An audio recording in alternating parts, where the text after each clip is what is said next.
समय था जर्मनी में जब कहा जाता था ज्यूज इज न्यूज, उस तरह अब हिंदुस्तान में हमेशा मुसलमान को एक खबर के रूप में सामने रखने की कोशिश की जाती है, जिसके चलते मुसलमान खुद शर्मिंदा महसूस करने लगे, खुद पीछे जाने की कोशिश करने लगे, खुद सारे पब्लिक स्पेसेस से खुद को विड्रॉ कर ले और सिर्फ जीने तक अपने आप को सीमित करना चाहे, और उससे आगे की मांग अगर वो करे तो उसको कहा जाए कि यह एक अतिवादी मांग है। मुसलमानों को बहुत दिन से बहुत सारे विशेषाधिकार मिले हुए थे, अब उनसे वो विशेषाधिकार छीनने का वक्त आ गया है और यूनिफॉर्म सिविल कोड उसका तरीका।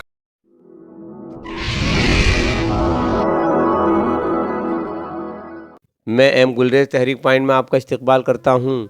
नाज़रीन, दिल्ली यूनिवर्सिटी के आर्ट फैकल्टी के हिंदी डिपार्टमेंट के प्रोफेसर अपूर्वानंद अपनी साफगोई की वजह से जाने और पहचाने जाते हैं। वो जहाँ तालीमी शोबे से वाबस्ता हैं तो वहीं वो एक कालम निगार होने के साथ साथ मुतादिद किताबों के मुसन्निफ़ भी हैं। इसके अलावा वो एक पॉलिटिकल कमेंटेटर की हैसियत से भी अपनी पहचान रखते हैं। उन्होंने हाल ही में एक सेमिनार में मुसलमानों को लेकर जो तकरीर की है वो आंखें खोल देने वाली है। उनकी इस तकरीर को हर उस हिंदुस्तानी को सुनकर गौर करने की ज़रूरत है जो इस मुल्क के वजूद से मोहब्बत करता है। तो आइए हजरात, उनकी इस चश्मकुशा तकरीर को आपके सामने पेश करते हैं, ज़रा गौर से सुनिए। ये हेट स्पीच मुसलमानों के साथ क्या कर रही है, या अब उत्तराखंड में जाकर देखा जा सकता है। अगर हम अनमोल अभी जाएंगे, मैं उत्तराखंड से मेरे एक दोस्त आए, मैं नाम नहीं लूँगा, जो हमारी बिरादरी के हैं, जो हर जगह उठते बैठते हैं, लेकिन उनसे ये कहा गया कि थोड़े दिन के लिए आप चले जाइए, जब मामला ठंडा हो जाएगा तब आ जाइएगा, और वो थोड़े दिन के लिए चले आए।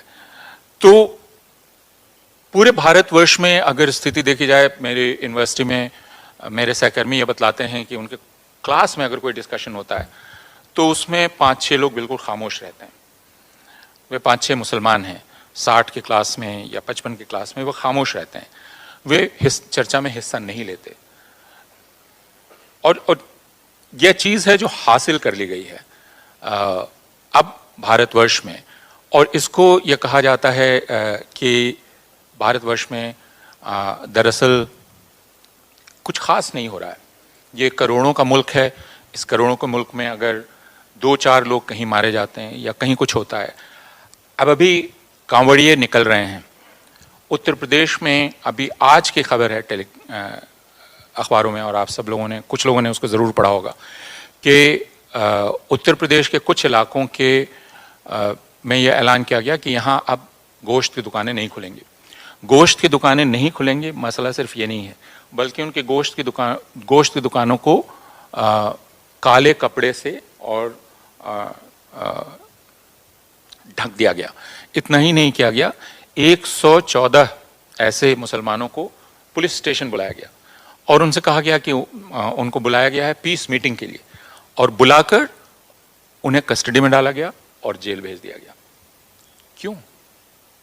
वे उन्होंने क्या किया था?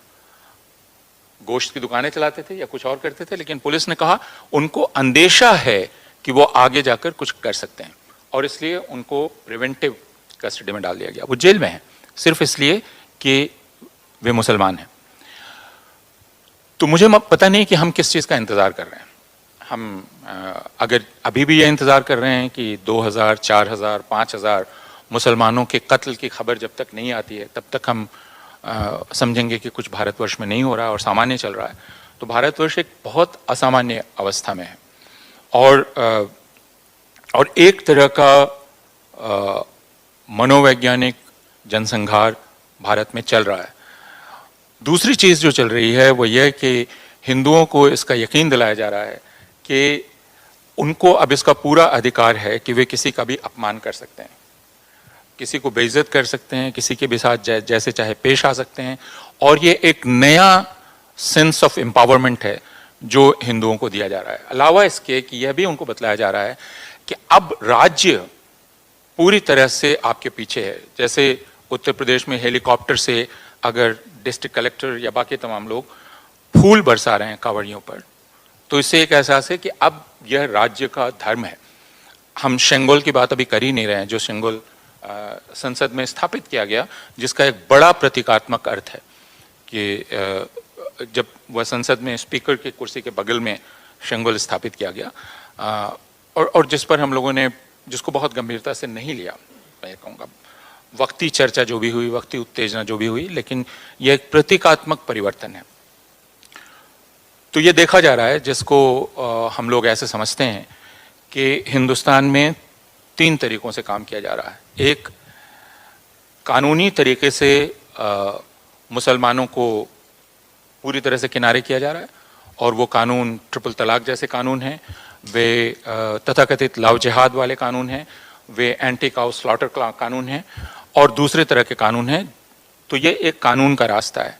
दूसरा रास्ता है जो सड़क की हिंसा का है, जिसमें देवभूमि रक्षा समिति, बजरंग दल और बाकी तमाम दल हैं, जिनको ये अधिकार दिया गया है कि वे जहां चाहें मुसलमानों के खिलाफ हिंसा कर सकते हैं।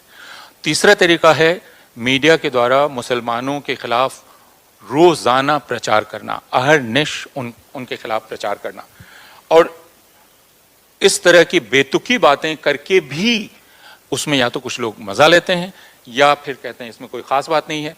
जैसे एक चैनल ने यह कहा कि दरअसल ये जो पूरा टमाटर का संकट पैदा हुआ है, ये मुसलमानों की साजिश है।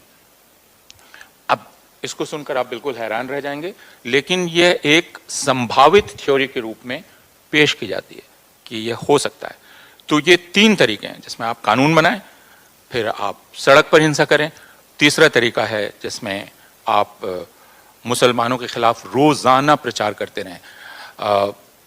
कल हमारी एक चर्चा हो रही थी जिसमें सिद्धार्थ वरदराजन ने कहा कि एक समय था जर्मनी में जब कहा जाता था ज्यूज इज न्यूज, उस तरह अब हिंदुस्तान में हमेशा मुसलमान को एक खबर के रूप में सामने रखने की कोशिश की जाती है, जिसके चलते मुसलमान खुद शर्मिंदा महसूस करने लगे, खुद पीछे जाने की कोशिश करने लगे, खुद सारे पब्लिक स्पेसेस से खुद को विड्रॉ कर ले और सिर्फ जीने तक अपने आप को सीमित करना चाहे, और उससे आगे की मांग अगर वो करे तो उसको कहा जाए कि यह एक अतिवादी मांग है।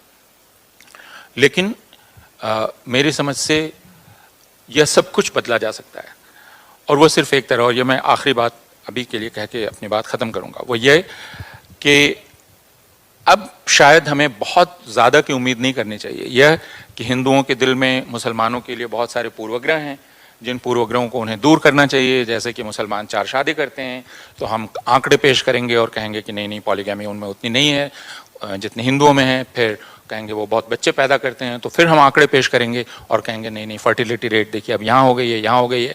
इस तरह हम हिंदुओं के भीतर के पूर्वग्रह को ख़त्म करने की कोशिश, ये एक तरीका है। दरअसल मेरी समझ ये है कि हम इसमें यकीन करना चाहते हैं, इसलिए आप कितना भी आंकड़ा पेश करें हम उन आंकड़ों को नहीं मानेंगे। आप कितना भी कहें कि नहीं मुसलमान गंदा नहीं रहता है, हम उसको नहीं मानेंगे। नहीं मुसलमान उतना गाय का गोश्त भी नहीं खाता है, हम उसको भी नहीं मानेंगे। तो इसका मतलब मैं आपके दिल को अपनी तरफ से साफ नहीं कर सकता, लेकिन मेरा इस मुल्क पर हक है। तो जो न्यूनतम चीज या अधिकतम चीज, जो मिनिमम है वो मैक्सिमम है, वो ये कि अब इस मुल्क में कानून का राज स्थापित होना चाहिए। यानी आपके मन में जो पूर्वग्रह हैं वो पूर्वग्रह मेरे खिलाफ हिंसा में तब्दील ना हो, इसकी गारंटी की जानी चाहिए। और ये किया जा सकता है, ये कम से कम अभी कर्नाटक ने पिछले 2 महीने में दिखलाया है।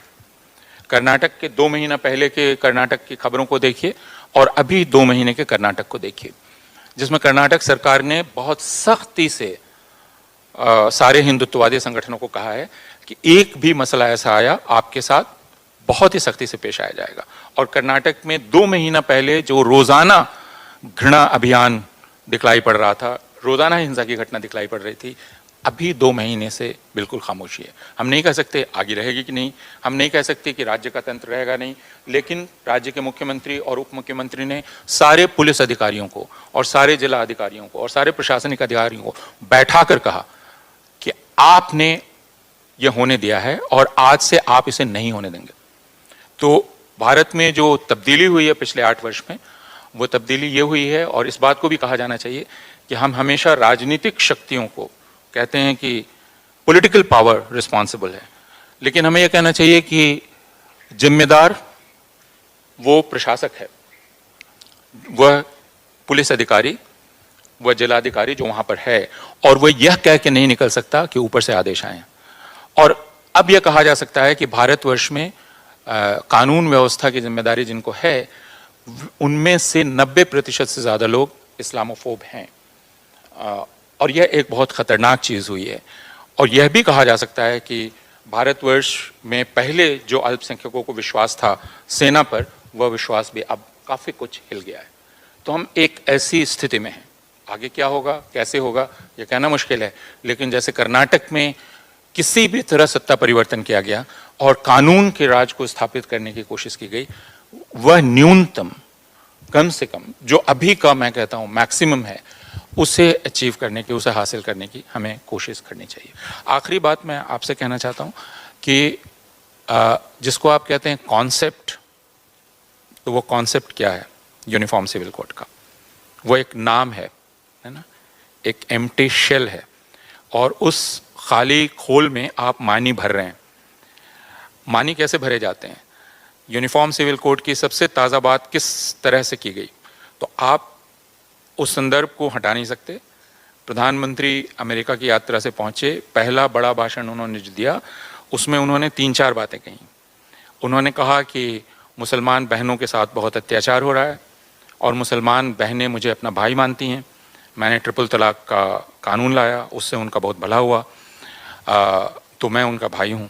दूसरी बात उन्होंने कही कि मुसलमान पसमानदा लोगों के साथ बहुत अत्याचार होता है और उनको न्याय दिलाना बहुत ज़रूरी है, वह काम भी किया जाना चाहिए। लोग अपीजमेंट के नाम पर उनके साथ अत्याचार कर रहे हैं। और तीसरी बात उन्होंने कही कि यूनिफॉर्म सिविल कोड बहुत ज़रूरी है, क्योंकि परिवार में 2 तरह के कानून एक परिवार में नहीं चल सकते। और उसके फ़ौरन बाद जो बैठक हुई पार्लियामेंट्री पैनल की, उसके मुखिया ने कहा कि हम विचार कर रहे हैं कि इनसे ट्राइबल्स को हटा दिया जाए, ट्राइबल्स इसमें नहीं रहेंगे। फिर नागालैंड के मुख्यमंत्री ने कहा कि हमको विश्वास दिलाया गया है कि उत्तर पूर्व के जितने भी ट्राइबल्स हैं वो इसमें नहीं रहेंगे। तो फिर कहा गया कि गोवा के लोगों को भी शायद इससे बाहर कर दिया जाएगा। तो फिर बचा क्या, है ना? हम और आप ये समझें कि किसी भी एक विचार को, जो एक अमूर्त विचार है, उसमें कोई भी अर्थ भर दिया जा सकता है। तो अभी जो अर्थ भरा जा रहा है वो ये कि मुसलमानों को बहुत दिन से बहुत सारे विशेषाधिकार मिले हुए थे, अब उनसे वो विशेषाधिकार छीनने का वक्त आ गया है और यूनिफॉर्म सिविल कोड उसका तरीका है। तो ट्राइबल्स को हटाओ, उनको हटाओ, उसको हटाओ। असल चीज़ है मुसलमानों को डिसिप्लिन करना, और उसका ये तरीका। तो अवधारणात्मक स्तर पर आप कहेंगे कि नहीं नहीं, ये तो जेंडर जस्टिस की बात है, लेकिन जो मामूली सवाल कोई नहीं करता ट्रिपल तलाक कानून के बाद, और ये सबसे मामूली सवाल है कि ठीक है आपने ट्रिपल तलाक का कानून लाया, हालांकि सुप्रीम कोर्ट कह चुका था कि ट्रिपल तलाक अवैध है, आप कानून ले आए। कानून क्या है कि कोई अगर तलाक तलाक तलाक कहता है, उसे 3 साल की सज़ा हो सकती है। तलाक तलाक तलाक कह के बीवी को छोड़ने का मतलब क्या है? एक प्रक्रिया के बिना पत्नी को छोड़ना। उसके लिए एक मुसलमान मर्द को 3 साल की सज़ा होगी। लेकिन बहुत सारे हिंदू मर्द बिना तलाक बोले पत्नियों को छोड़ रहे हैं। उनके लिए कोई कानून है जिसमें 2 दिन की भी सज़ा हो, या बाकी लोगों के लिए? तो फिर ये ट्रिपल तलाक मुसलमान औरतों के भले के लिए लाया गया था या मुसलमान मर्दों को क्रिमिनलाइज करने के लिए लाया गया था? और ये हिंदुओं को एक खुशी देने के लिए लाया गया था कि देखो अब हम कितनी चालाकी से काम कर रहे हैं। तो अभी जो सबसे महत्वपूर्ण बात है वो ये कि यह जो चालाकी घुस गई है हिंदुओं के दिमाग में और एक रेडिकलाइजेशन हो रहा है हिंदुओं का, उसके बारे में हम लोग विचार करें। ये रेडिकलाइजेशन, इस रेडिकलाइजेशन की प्रोसेस को हम कैसे समझते हैं और हिंदुओं का डी रेडिकलाइजेशन कैसे होगा, उनको डी रेडिकलाइज कैसे किया जाएगा। आपके 12 साल, 13 साल, 14 साल, 16 साल के हिंदू बच्चे रामनवमी के जुलूसों में हैं, उनके हाथ में तलवार हैं, उनके ज़बान पर गालियां हैं, और एक लाखों की आबादी रेडिकलाइज हो रही है। लाखों की आबादी रेडिकलाइज हो रही है। ये कितनी भयानक बात है। अगर ये समाज नहीं समझेगा तो ये कहाँ पहुँचेगा कहना बहुत मुश्किल है, लेकिन हम तमाम लोगों को तो इस बात को समझना बहुत ज़रूरी है। नाज़रीन, अगर आप हमारे तहरीक पॉइंट चैनल पर नए हैं तो इसे सब्सक्राइब करें, शेयर करें और साथ ही अपनी कीमती मशवरों से हमें नवाजें। और इसके अलावा अगर आपको हमारी ये मिली कोशिशें पसंद आती हैं तो आप हस्ब तौफीक हमें सपोर्ट भी कर सकते हैं।